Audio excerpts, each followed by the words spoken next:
அபார கருணாசிந்தம் ஞானதம் சாந்தரூபிணம் ஸ்ரீச்சந்திரசேகரகுரும் பிரணமாமி மூதாம்பகம். ஸ்ரீ குருபியோ நமக. கருணை கடலாம் காஞ்சி மகாபரிவா அவர் நிகழ்த்தி காட்டி கொண்டிருக்கும் சில அனுகிரக விசேஷங்களையும் வைபவங்களையும் பார்த்து வருகிறோம். அந்த வரிசையில் இன்று மகாபரிவாளுக்கு பிரதோஷ வெங்கட்ராமா மாமாவால் முயற்சி எடுக்கப்பட்டு ஒரு கையில் ஒரு கோயில் கட்டினா. அது எல்லாருக்கும் தெரியும். இப்போ ரொம்ப பெருசாக நன்னா வந்துருத்து. அதில் இப்போ தினசரி நல்ல விசேஷமான பூஜைகள் அபிஷேகங்கள் எல்லாம் பெரியவாளுக்கு நடந்துட்டுருக்கு. பாலபெரிவா கூட போய் எங்கள் போன வாட்டி தங்கியிருந்தான் சாதுர்மாசியத்துக்கு. அப்படி இருக்கும் பொழுது இந்த ஓரிக்கை கோவில் கட்டுறதுக்கு முதல்ல இந்த நிலமெல்லாம் முள் புதராக இருந்திருக்கு. அப்போ அந்த நிலத்தெல்லாம் சரியாக அந்த முள் அந்த புதர்கள்லாம் எடுத்து உழருது. அப்புறம் அந்த லேண்டில் முதல்ல கோவில் வரத்துக்கு முன்னாடி பெரியவாளுடைய ஜெயந்தி பண்ணுவாளாமங்க. அதுக்கப்புறம் ருத்ரகாசி அதிருத்ரம் அது மாதிரி எல்லாம் பண்ணுவாளாமங்க மாமா, பிரதோஷம் மாமா அந்த கிரவுண்டில். இந்த மாமாவுக்கு சேலம் ரவி அப்படின்னு பெரியவாள் மாமாவோட சிஷ்யர், பெரியவாளுடைய பக்தர். அவரும் அத்தியந்த பக்தா. அந்த மாமாவும் சேலத்தில் பெரியவா ஜெயந்தி இப்போ ஆராதனை எல்லாமே ஜெயந்தி எல்லாம் பண்ணிட்டுருக்கா. அந்த மாமா அப்புறம் சேலத்தில் இந்த கோவிலில் இந்த கட்டினது இந்த கோவிலுக்கு உறுதுணையாக கட்டுறதுக்கு உறுதுணையாக இருந்தது சேலத்தில் ஒரு இன்ஜினியரும் கூட. இந்த ரவி மாமா இன்ஜினியர் அவெல்லாம் ஒன்றா சேர்ந்து தான் பிரதோஷ மாமாவுக்கு ஹெல்ப் பண்ணி மாமாவுக்கு எல்லாம் கூட இருந்து சப்போர்ட்டாக இருந்து அப்புறம் நிறைய ட்ரஸ்டீஸ் எல்லாம் இருந்து இந்த கோவிலை கட்டினா அது இந்த கோவிலை கட்டின ஒரு மேஸ்திரி, அதாவது இந்த இன்ஜினியரை சார்ந்தவர் பெரியசாமின்னு பேர். இப்போ கூட அவன் இன்ஜினியர் சொல்கிற வேலையும் பண்ணுவார். சேலம் ரவின்னு அவர் சொல்கிற வேலையும் அந்த பெரியசாமிங்கிற மேஸ்திரி பண்ணுவார். என்ன வேலை சொன்னாலும் பண்ணுவாவா, கூப்பிட்டு சொல்லி இது பண்ணு அது பண்ணு. இந்த மாதிரி ஒரு விஷயத்தில் தான் அந்த மேஸ்திரியை கூட்டிகிட்டு வந்திருக்கா. சேலத்துலேருந்து சில மேஸ்திரிகள், இந்த மேஸ்திரியும் சேர்த்து சில வேலையாட்கள் எல்லாரையும் கூட்டிகிட்டு இங்கே காஞ்சிபுரம் பெரியவாளுடைய அந்த ஓரிக நிலத்தை கொஞ்சம் சரி பண்ணணும், சுத்தம் பண்ணணும். முன்னாடி கோவில் வரல, ஒரே முட்புதராக இருந்திருக்கு. இந்த பெரியசாமி தான் அந்த ஆட்களை வச்சு, இவர் தான் மேஸ்திரி. அங்கே இந்த முட்புதர்கள்லாம் எடுத்து நல்ல இது பூசி நல்லா சமதளமாக ஆக்கி அந்த இடத்த. ஆனால் மாமா அங்கே ஜெயந்தி இல்லாமல் பண்ணான். அதனால் ஒரு தொட்டி வேணும், தண்ணீருக்கு தொட்டி வேணும்னு பெரிய தொட்டி கட்டி கொடுத்து அங்கே தண்ணி எடுத்துக்கிறதுக்கு வேணும் எல்லாருக்கும். நான் ருத்ரேகாசி பண்ணியிருக்கிறேங்க, ஜெயந்தி பண்ணியிருக்கேன். வேத பிராமணெல்லாம் அங்கே உட்காந்து சாப்பிட்றதுக்கும் அந்த தண்ணிக்கு வேணும் இல்லையா, அதனால் பெரிய தண்ணி தொட்டி கட்டி கொடுத்து இதெல்லாம் அந்த மேஸ்திரியை வச்சு இவாள்லாம் பண்ணியிருக்கான். சேலத்துலேருந்து கூட்டின்னு வந்திருக்கான் பெரியசாமிங்கிற மேஸ்திரியை. ஏன்னா இந்த மேஸ்திரி வேலையெல்லாம் முடிஞ்சுடுத்து. கிளம்புறோம் அப்படின்ட்டு சொல்கிறேன் ரவி மாமாட்ட போய். கிளம்பிட்டேலாம் வேலையெல்லாம் முடிஞ்சுருத்தா அப்படின்றாமா. சரி கிளம்புங்கன்னு பஸ் சார்ஜுக்கு பணம் கொடுக்குறாரு. அப்போ இவர் கேட்குறார் பெரியசாமி,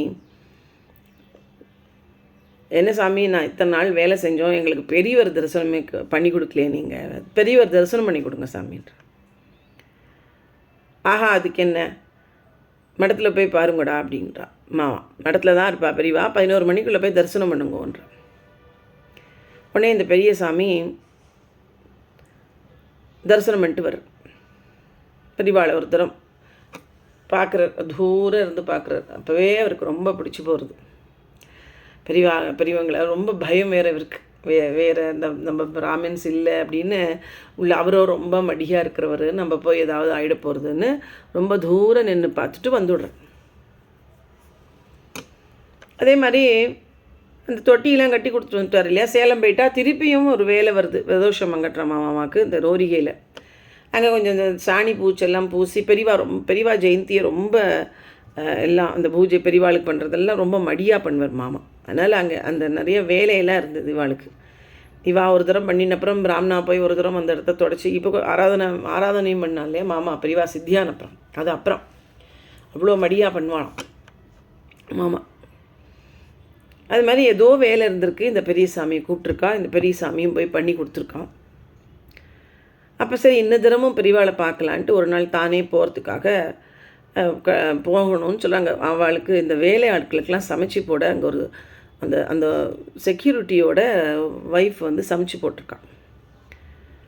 அவள் வந்து சொல்கிறா, நீ பெரியவளை பார்க்க போகிற, இந்த அவங்க வந்து நிறைய கொன்றை பூ பூத்துருக்கு, அதெல்லாம் பறித்து பூ தொடுத்து மாலையாக கொடுக்குறேன், நீ போய் சாத்து குடு பெரியவாளுக்கு கொடு, பெரியவாளுக்கு இது இந்த கொன்றப்பூ ரொம்ப பிடிக்கும்னு அந்த அந்த செக்யூரிட்டியோட மனைவி சொல்கிறா. அவளுக்கு சமைச்சு போட்டவா, இவாளுக்கெல்லாம் ஆட்களுக்கெல்லாம் சமைச்சு போட்டிருக்கான்.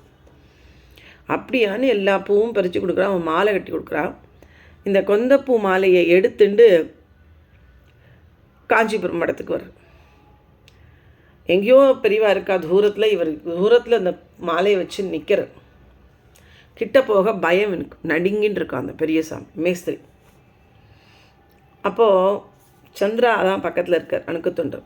அவரை கூப்பிட்டு அந்த மாலையை வாங்கு அப்படின்னு பெரியவா சொல்கிறான். உடனே இங்கே வந்து சந்திரா வந்து இந்த மாலையை வாங்கிட்டு கொண்டு போய் பெரியவாள்கிட்ட கொடுக்குறா. பெரியவா அவனை எதிர்க்க அந்த கொன்றைப்பூ மாலையை தான் சூட்டிண்டு, கொன்றைப்பூவே சிவனுக்கு ரொம்ப விசேஷம்னு பெரியவாளே சொல்லியிருக்கா இல்லையா, அந்த சூட்டிண்டு அவனுக்கு ஒரே ஆசீர்வாதம், அவனுக்கு பிரசாதம் வேற கொடுக்குறான். ரொம்ப பிடிச்சி போய் எடுத்ததுக்கப்புறம் பெரியவாள், நம்ம ஏதோ ஒரு இது நம்ம ஓரத்தில் நிற்கிறோம், எல்லாரையும் சமமாக பார்க்கக்கூடிய சுவாமின்னு அன்றைக்கி புரிஞ்சுட்டேன். என்னையும் இது பண்ணி என்னோடய மாலையும் கூப்பிட்டு வாங்கி போட்டுண்டு எனக்கு தரிசனம் கொடுத்தார். அதுலேருந்து பெரியவா பக்தியாக ஆகிட்டேன். நான் பெரியவா படத்தை கொண்டு போய் அவன் வீட்டில் வச்சுக்கிறான். அப்போ ரொம்ப சாதாரணமாக கஷ்டப்பட்டுண்டு அந்த மாதிரி தான் அது இவா சொன்ன வேலையெல்லாம் பண்ணிட்டு அந்த மாதிரி மேஸ்திரி, இப்போது மேஸ்திரி தான் இருந்தாலும் இருக்கான். அப்போ வந்து பெரியவா வந்து அப்புறம் வந்து பெரிய பிரதோஷ மாமா கூட நிறையா தூரம் அவருக்கு நிறைய ஆசீர்வாதம் பண்ணியிருக்காராம். அப்புறம் பிரதோஷ மாமா ஒரு விபூதி கொடுப்பாராம், ரக்ஷா மாதிரி கொடுப்பாராம். பெரியவாளுடைய வீதியை எனக்கு ஒரு தரம் ஏதோ உடம்பு முடியலையோ என்ன தெரியல, அப்போ அவனுக்கு வந்து ஒரு ரக்ஷா மாதிரி கொடுத்துருக்கான். காலில் ஏதோ அடிபட்டுடுத்து அப்படின்னு படித்த மாதிரி ஞாபகம். காலில் ஏதோ அடிபட்டுடுத்து. அப்போ வந்து மாமா வந்து இவருக்கு ஒரு விபூதியை கொடுத்து இதை இட்டுக்கோ, உனக்கு எல்லாம் சரியாக போயிடும் அப்படின்னு சொன்னாராம். அந்த ரக்ஷா மாதிரி விபூதி அந்த மாமா இந்த விபூதியை எல்லாருக்கும் முன்னெல்லாம் கொடுப்பாராம் மாமா. அது ரொம்ப விசேஷமான ஒரு விபூதி, பெரியவாளுடைய விபூதி. அது இவருக்கு கிடச்சிதான். அதை எடுத்து பத்திரமா வச்சுட்டு அவன் இட்டுக்கிறது அந்த மாதிரி பண்ணிட்டு இருந்திருக்கான். அதுக்கப்புறம் மாதம் போய் ரவி மாமாட்டே எப்படியோ தெரில அந்த விபூதியை வாங்கிட்டு வந்துடும். பிரதோஷ மாமா அமுச்சு வைப்பர் போல இருக்கு. ரக்ஷா மாதிரி எடுத்துட்டு தம் வீட்டில் கொண்டு வச்சுப்பேன். அந்த ரக்ஷைக்கு என்ன விசேஷம்னு அவர் சொல்கிறார். பெரிய சாமிங்கிற மேஸ்திரி அப்பேற்பட்ட ஒரு விசேஷங்க அந்த ரக்ஷை. அது வந்து எப்படின்னா யாருக்கு இட்டாலும் எந்த குழந்தைக்கு உடம்பு சரினா உடனே இந்த குழந்தை சரியாக போயிடும். எங்கள் சுற்று வட்டாரத்தில் எங்கள் வீட்டுக்கு தான் குழந்தைங்களை ஜுரம்னா கூட்டின்னு வருவாங்க. இந்த விபூதி எங்கிட்ட இருந்ததுன்னா நான் அந்த குழந்தைங்களுக்கு இட்டு விடுவேன், உடனே அந்த ஜுரமோ உடனே விட்டுடும். அப்பேற்பட்ட விபூதி அவ்வளோ விசேஷமான ஒரு ரக்ஷை அது அப்படின்னு அந்த பெரிய சாமி மேஸ்திரி சொல்கிறார். அதுக்கப்புறம் அவங்க வீட்டுக்கு ஒரு நாள் பக்கத்து வீட்டிலேருந்து ஒரு அம்மா வந்து உட்காண்ட்ருந்தாங்களாம். பக்கத்து டிவி பார்த்துட்டு இருந்திருக்காங்க இவங்க வீட்டில் வந்து. அப்போ சரி அப்போ தான் அவர் வந்து வாங்கிட்டு வராரா என்னன்னு தெரியல. சரி ஒய்ஃபுக்கு விபூதி கொடுத்து சரி பக்கத்தில் அவள் இருக்காளேன்னு அவளுக்கு கொடுக்கல, நல்லா இருக்கான்னு அவளுக்கு ஒன்றும் இல்லை, சாதாரணமாக இருக்கா, சும்மா டிவி பார்த்துருக்கான். அவள் வந்து பக்கத்தில் வீட்டுக்காரி, ஆனால் அவள் வீட்டுக்கு அவளுடைய மகனும் இவரோட வேலை செய்கிறவர் தான், இந்த மேஸ்திரி வேலையோட போகிறவர் போல இருக்கு. அவருக்கு அந்த விபூதியை கொடுக்குறா, அவளும் இட்டுக்கிறா. அந்த பக்கத்து வீட்டுக்காரி இட்டுன்ற கையோடு அப்படியே விழுந்துடுறாங்க. பயந்து போய்டுறாரு இவர். என்னடா ஆச்சு, நம்ம வெறும் விபூதி தானே கொடுத்தோம், மயக்கம் மட்டும் விழுந்துட்டாரே, நம்மள ஏதாவது சொல்ல போகிறேன்னு பயந்து போய்டுறாரு. அந்த பையன் அவருடைய பையன் பக்கத்தில் இருக்கான் இல்லையா, அவளுடைய பையன், அந்த பையன் இவருக்கு தெரிஞ்சவர் தான். ஓடி வந்து இந்த அவங்க அம்மா விழுந்துட்டாங்க வந்து பாருப்பார். அப்புறம் வந்து இவர் வந்து பார்க்குற இவன் அந்த பையன் பார்த்துட்டு விழுந்துட்டாகும். இப்போ நான் ஒன்றும் பண்ணலப்பா, விபூதி தான் கொடுத்தேன், உங்கள் அம்மா விழுந்துட்டாங்க அப்படின்றான். அப்புறம் தான் அந்த பையன் சொல்கிறான், இல்லை இல்லை நீங்கள் கொடுத்தீங்க, என்ன கொடுத்தீங்கன்னா நான் விபூதி தாங்கப்பா கொடுத்தேன், வேற ஒன்றும் இல்லை, பெரியவரோட விபூதி கொடுத்தேன். ரொம்ப விசேஷமான விபூதி போல் இருக்குது. எங்கள் அம்மாவுக்கு கொஞ்சம் ஒரு பிசாசு பிடிச்சிருந்ததுங்கிறான். ஒரு சில பேருக்கு அந்த சொல்லுவா, உள்ளே வந்து பிசாசு பிடிச்சிரும் அப்படின்பா இல்லையா. அந்த மாதிரி பிசாசு நார்மலாக இருப்பா, சில சமயம்தான் அது தெரியும் வெளியிலங்கிற மாதிரி. அவள் நார்மலாக இருந்திருக்கா, அவளுக்குள்ளேயே அந்த துர்சக்தி ஒன்று இருந்திருக்கு. இந்த விபூதி இட்ட கையோட அது என்ன ஆகிடுது, அந்த பெரிவா விபூதியாச்சே, அது இட்டால் அதுக்குள்ளே அந்த துர்சக்தி உள்ளுக்குள்ளே இருக்க முடியுமா அந்த உடம்புக்குள்ளே, அது இப்போ எடுத்தா என்னன்னு தெரியல, அவள் பொத்துன்னு அப்படியே விழுந்திருக்கான். அதற்கப்புறமா அவளுக்கு இந்த சிம்டம்ஸ் எல்லாம் இருக்கிற மாதிரி பிஹேவ் பண்ணுவாள் இல்லையா, அதெல்லாம் இல்லையா.